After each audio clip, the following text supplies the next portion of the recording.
Hi, I'm Titilayo Olamide. And here is the Gallery TV News Update at noon. And here is the details. President Buhari mourns TB Joshua, says he will be greatly missed all over the world. President Muhammadu Buhari has commiserated with the family and members of the Synagogue Church of All Nations on the passing of your father and founder, Pastor Temitope Balogun, popularly known as TB Joshua. In a statement released by Special Advisor to the President, Femi Adesina, Buhari noted that the renowned televangelist will be missed by his followers all over the world, not only for his spiritual contributions, but for touching many lives through philanthropic gestures.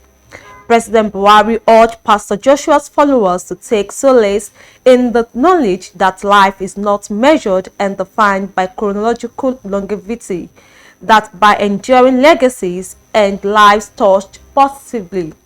He also condoles with the government and people of Ondo State and prayed that God Almighty will accept the soul of the departed pastor. Still on the news, Lagos government organized resilience workshop for all MDAs in Lagos Public Service. Babajide Ekundayo has the details. The Lagos State government, through the State Resilience Office, LASRO, has organized a 3-day resilience sensitization workshop for the staff of Lagos State, with the theme imbibing resilient culture in government programs and projects. The sensitization, which took place on Thursday, June 3, 2021, at Adeyemi Bureau Hall, State Secretariat Alausa Ikeja, had in attendance representatives across ministries, departments, and agencies under Lagos State government. The workshop was also graced by training experts and public service stakeholders in Lagos State. The Lagos State Chief Resilience Officer, Dr. Olayinka Daniels, described being resilient as a capacity of individuals, communities, business, and institutions around the city to survive no matter the situation. The theme for today's event is imbibing resilience culture in all government projects and programs. And this is important because we need to build the resilience of Lagos State. And when we're talking about resilience, we're talking about the capacity of individuals, communities, institutions, business within the city to survive, adapt, and grow, no matter what kind of acute shock or chronic stress they experience.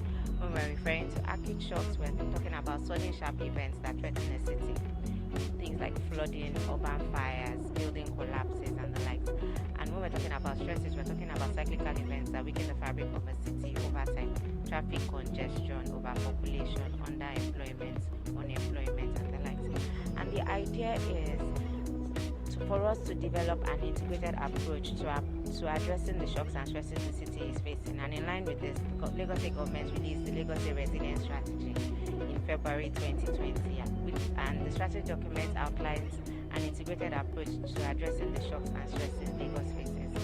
And this program here today is to intimate the workforce on this strategy, as in what their roles are in implementation of this strategy, and for them to imbibe the resilience culture that was behind the development of this strategy in the various projects and programs that their MDAs implement, with a view to seeing that we address the shocks and stresses Lagos is facing today and start planning how to address the ones that might occur in the future, especially with the fact that we know that the population of Lagos is going to increase geometrically by 2100. While speaking at the event, Director General State Public Service Staff Development Center, Dr. Ajose Harrison, said the state government, under the leadership of Mr. Babajide Sanwo-Olu, is looking for the need for everyone in the state, including the public service, to have resilient spirit. He further reiterated that being resilient is part of the theme agenda of the current administration in Lagos State. Well, we are looking at the need for every Lagosian, but before Lagosians generally, every civil servant every senior public servant to appreciate the need to have a resilient Lagos city, a smart city in Lagos. I can compare with other smart cities of the world because this is the 21st century and we need a city where everything is working. We are not doing badly as a city. I'm talking of Lagos, but when we do what we call comparative analysis with the 10 most eco-friendly cities of the world, then we know what and what to do. I don't want to score our city any percentage now, but we are not doing badly, but I know we have plans. Joseph further built the participants on creative exercise to enhance their thinking capacity while training them on the need to work in unity to achieve the vision of Lagos State, especially as a civil servant. The PSSDC boss also described the incumbent administration in Lagos State as a progressive administration, stating that by the end of this administration, Lagosians will see the Lagos of their dream as he ranked Lagos State public service first in Nigeria. 700 and let's say 31 days in office, just about 2 years. So that's why I said, yeah, although in some other clients, they will say they want to rate your performance every 6 months. But because of challenges, because of COVID-19 pandemic, Lagos State is also recovering from the effects of COVID-19 pandemic. You recall that many buses were burnt immediately after COVID-19 and it affected massive movement of people, mass transportation in Lagos State. And the same thing in the area of health. The government had to spend a lot of money combating COVID-19 so that the number of deaths reduced. So rating government to say whether this is 60% or 50% is a good thing, but I think it's too early because of those challenges that have occurred. All I would like to say is that there has always been this beautiful handshake in terms of passing the baton from Fatila to Ambody and from Ambody to our current Mr. Governor. Mr. Governor is doing his very best, and all of us are supporting that. All I would like to share with you is to let you know that before the year runs out, we are in the middle of the year. We are so marked, and at that time we can say yes. Between now and then, let's do our ratings. Character 2, coping 3, contribution 4, control 5. Let's help him. Competence and once again, confidence. Thank you very much, sir. In his remark, the training consultant Mr. Muiwa Olubajo of Training Height appreciated the State Resilience Office for bringing all MDAs together and constructively building a resilient culture among the staff of Lagos State. I think this is a brilliant initiative, and to address what you just said, I mean, this is a 3-day event that has been organized by the Resilience Office of Lagos State to build capacity across all MDAs in the whole state. It's a brilliant initiative. It is helping to build that capacity that you're talking about, and it's also helping to develop competence so that within every MDA we can have people who truly understand organizational resilience and who truly understand business continuity, and ensuring that the projects and the programs that you have in each of these states that they're successful, all rolling up to ensure that Lagos State will be number one and will remain number one.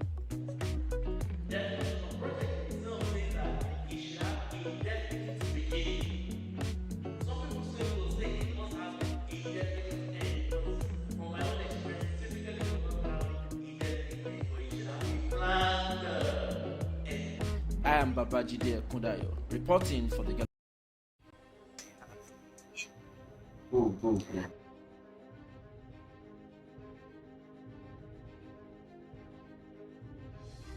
People's Democratic Party (PDP) caucus in the House of Representatives has threatened legal action against the federal government over its ban of Twitter operation in Nigeria.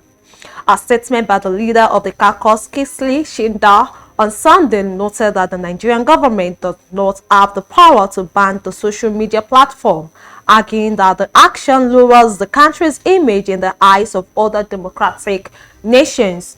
The Preda government has accused Twitter of double standards. The caucus forwarded the directive to the National Broadcasting Commission to license social media operators in the country, describing it as an attempt to introduce the social media bill by the mere executive branch. According to them, the move is a violation of the doctrine of separation of powers and an erosion of the rule of law. While calling on the federal government to address numerous challenges facing the country, including kidnapping and banditry, the PDP caucus noted that social media is a means of escape from the daily happenings in Nigeria and a source of employment for many. Plus, 12 billion US dollars e-commerce suffers as Twitter ban cost 7.5 billion naira in 3 days. The suspension of Twitter, a leading microblogging platform, has begun to take its toll on struggling Nigeria's economy, leading to a loss of 7.5 billion naira in the past 3 days. Nigeria's decision to suspend Twitter at first indefinitely but later temporarily could backfire for the government and cost the country economically in terms of new investments into its technology sector. The ban may threaten Nigeria's status as one of the best performing African countries in attracting investments from technology startup businesses. According to NetBlocks, a watchdog organization that monitors cybersecurity and governance of the internet, each hour of the social media jargon costs Nigeria about 250,000 US dollars, bringing the daily loss to 2.5 billion naira. It means the economy would have lost approximately 7.5 billion naira in the past 3 days. The suspension has already created a market app for millions of small and medium-scale enterprises that use the platform to reach their customers. This could potentially complicate the challenges COVID-19 and other structural deficits have imposed on businesses. Also, it is the e-commerce market in the country estimated at 12 billion US dollars. But within hours of the ban, internet searches for VPNs, virtual private networks, which allows users to disguise their online identity and evade country-specific limits, surged across the country. Multiple videos appeared on YouTube explaining the ins and outs of VPNs to Twitter-hungry Nigerians. Nigerians also have plenty of other digital options to share opinions and information, from the popular WhatsApp to the Indian microblogging service Cool, which has quickly announced plans to expand into the country. Already, many Nigerians are bypassing the telcos Twitter blockade through the use of VPNs, necessitating moves by the federal government to engage China on the use of firewalls, according to unconfirmed reports. The internet firewall is a way of having a separate network for the Nigerian internet that will give the government control over social media platforms such as Twitter and Facebook. This is similar to the internet filtering system China operates, called the Great Firewall. The federal government seeks to establish the Nigerian internet, which will also control in the same manner. The internet firewall will also give the government power to block VPN, which many Nigerians are using to access Twitter. While only a minority of Nigerians, about 40 million, use Twitter, they form part of the most vocal and politically active segments of the population. Many young people have used Twitter and other social media apps recently to organize anti-government protests. This was evidenced with the last year's #EndSARS protests, a movement against police brutality. The potential that social media could help mobilize such a large youth-driven campaign against soldiers through the ruling establishment, especially as a momentum in building with public discontent against rising insecurity. A 2020 survey by the independent African-based research organization Afrobarometer found that 35% of Nigerians reported using some social media service to get news few times a week. Men were marginally more likely to use it than women, which works down to 39% versus 31%. Also, more youth people use it, which is 46% of 18 to 25-year-old versus 8% for those over 65. Rates of weekly access were higher for Nigerians who lived in urban areas, 54% versus 18% for rural dwellers. The decision, therefore, to send the tech giants in the country has sent a shockwave through the business circles, as it is seen as a potential blend on the confidence-building efforts in the sector. Financial experts said the decision, which has put the country in the spotlight globally, would increase the investment hostility profile of the country. In a joint statement at the weekend, the United States, Canada, and the European Union, the United Kingdom, and the Republic of Ireland condemns Nigeria's government for warning that it would complicate the economic hardship caused by the pandemic. The Nigeria Coordinator Alliance for Affordable Internet, Olushola Teniola, said the suspension may not have direct impact on the telecoms industry, but would hurt the MSMEs that need daily or constant access to reach the market. Referencing the NetBlocks data, Teniola said the best guess estimate is that an opportunity exists for MSMEs to the tune of possibly 1.2 billion US dollars per year, which inevitably creates new wealth, productivity, and youth employment. According to him, in reality, this is a loss to the government and not to the telecoms. Meanwhile, the Nigerian network of NGOs has expressed concern that the ban on Twitter by the federal government, this ban, according to the Nigerian networks, runs contrary to Mr. President's commitment to civil space, to the Open Government Partnership (OGP) community. According to the body, this recent tweet of events will no doubt affect the country's ratings amongst the community of nations and would-be investors. The body noted that as a member of the community of democracies, Nigeria has a role to play in demonstrating leadership by respecting the rights of citizens to access and use information. And still on the death of TB Joshua's death lost to football. Former national youth team coach John Obor has described the death of founder of Synagogue Church of All Nations, Temitope Balogun Joshua, better known as TB Joshua, in Lagos yesterday, as a huge loss to the football. Obor, who led the Golden Eagles to win silver when Nigeria hosted the FIFA Under-17 World Cup in 2009, had a solid relationship with the late clergy and reckoned he was a football man through and through. Obor, who also handled the Flying Eagles at some point, noted that the history of Nigerians football development cannot be complete without a reference to the late Joshua for his charitable gesture towards all the national teams. It was reported that in 2009, TB Joshua started a football club, My People FC, as a part of efforts to help the youth. Two members of the team played for the Nigerians Golden Eagles in the 2009 FIFA Under-17 World Cup. Sani Emmanuel, who apparently lived in the Synagogue for several years, was Nigeria's top scorer and the tournament's MVP. Emmanuel and his colleague Ogenyi Onazi signed professional contracts with SS Lazio and later became a key player in the Super Eagles from 2012 to 2017. And a report on NIN policy has not reduced kidnapping and banditry. Minister of Communications and Digital Economy, Issa Pantemi, on Thursday, June 3, 2021, said the introduction of National Identification Number (NIN) by the federal government has helped to drastically reduce the spate of kidnapping and banditry in the country. He made the claim while featuring on the All Progressive Congress APC Stewardship Program organized by the APC Professionals Forum. The claim by the minister was reported by the mainstream media and online news websites and blogs.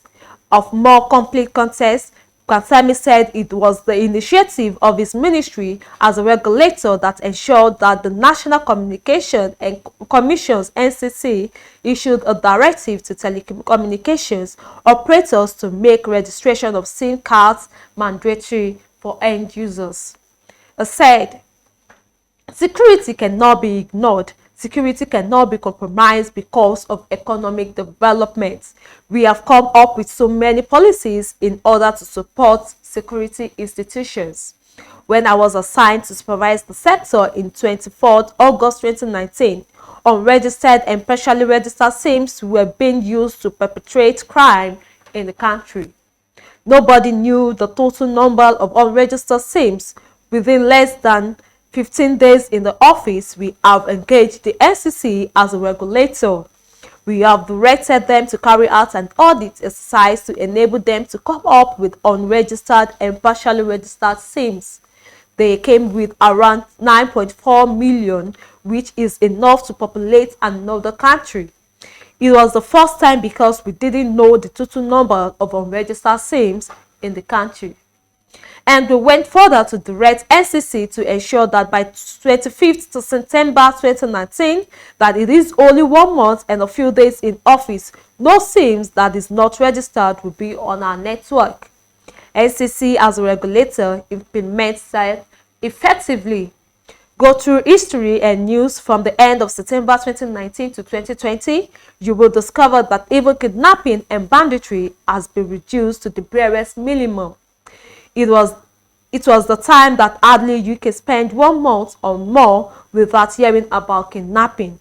And on the verification of the news, upon his assumption of office for a second time in office, President Muhammadu Buhari appointed Pantemi as a minister alongside others on August 21, 2019.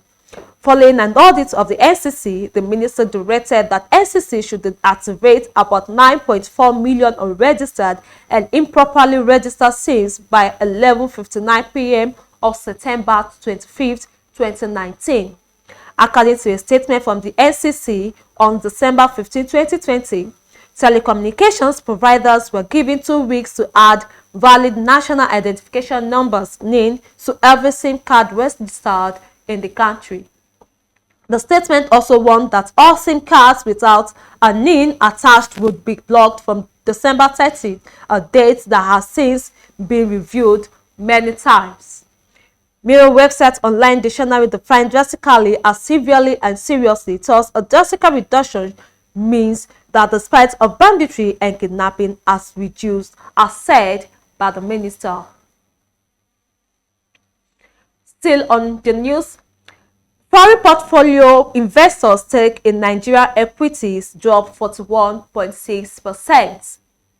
As the Nigerian economy approaches its first half year, there are indications that foreign investors' confidence is yet to return even after 2 consecutive quarters of positive gross domestic product (GDP). The foreign portfolio investors (FPIs), the main gauge of external sector confidence, has plummeted 41.57% in the first 4 months of 2021. Figures on domestic and foreign portfolio participation in equity trading for April 21, published by the Nigerian Exchange Limited, showed that the foreign investors have reduced their stakes to 178.25 billion naira at the end of April. This is against 305.5 billion naira invested in the corresponding period of 2020. However, domestic investors raised their stake within the period by 46.11% to 658.21 billion naira as against 450.48 billion naira in the corresponding period of 2020 as a result of asset rotation by the locals from fixed income to equities following low yield in the FI markets.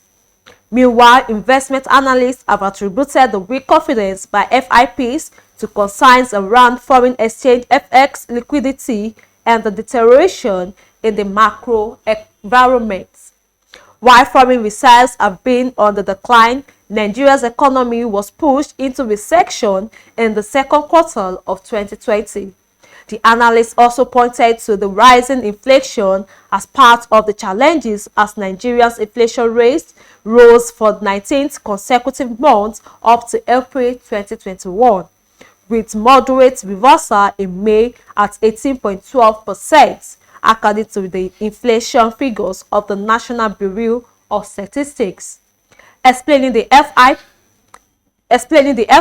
challenges, Tunde Abioye, head equity research, FBN Quest Merchant Bank, an arm of the First Bank of Nigeria, stated it is more of a case of apathy by offshore investors rather than increased participation by domestic investors. Concerns around FX liquidity and the deterioration in the macro environment dampened the appetite of FPIs.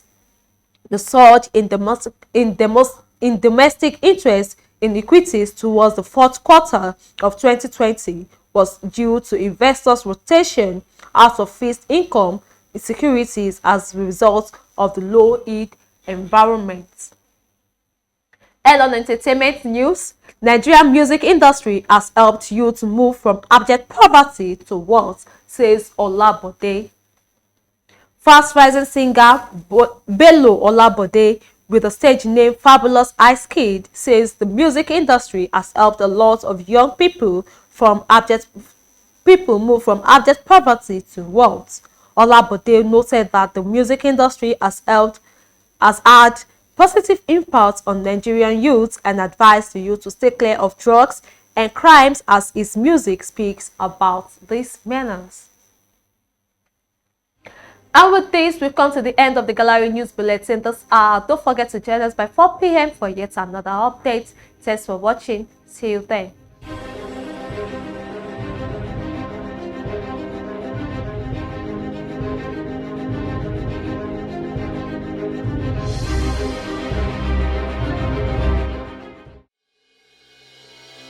It is here again. Are you an artist looking for a place to produce and promote your musical videos? Or a content creator in need of a platform to air your program? The Gallery TV got you covered. At the Gallery, we provide world-class production services Such as event coverage, promotion and production of musical videos, studio rental, live streaming of events. We also provide airtime for your program on all our platforms. These and lots of other interesting packages, all at an affordable price with a 10% discount. For more details, you can visit us on our website at www.thegallerytv or on our social media platforms at The Gallery TV on Facebook, Instagram, and Twitter. The Gallery TV, we set the pace.